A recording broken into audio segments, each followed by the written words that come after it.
The state at the beginning of the plan mentioned Yellowstone and the restorative attributes that the wolf has with regard to elk, moving them around, willows, etc.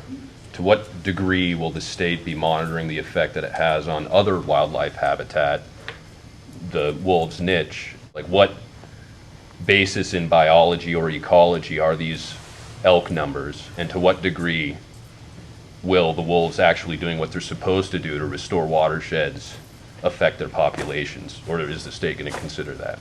Well, I mean, those are good questions in a laboratory. And all of us in this room understand that the state of Idaho is not a very good laboratory situation. We have our Okay, so what science are you using with regard to? Big game population objectives are typically based on historical levels and where in there the population seems to be healthiest and fittest.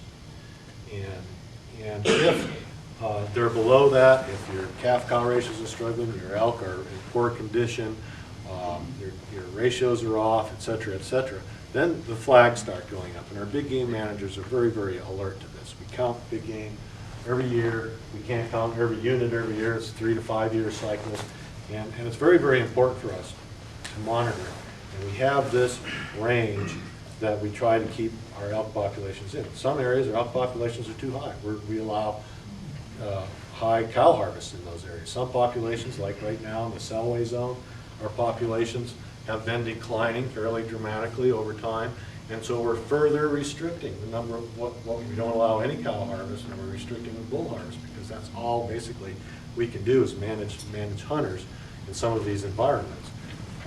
In some of the environments, for instance, the low zone, we have been able to manage predators as well. When we have these populations that are really, really struggling, have been declining for a number of reasons, including habitat conditions. And we're able to try to assist them in some fashion in managing predators with the prey to try to relieve some of that pressure temporarily to allow those populations to rebound and recover and stabilize at a healthy level.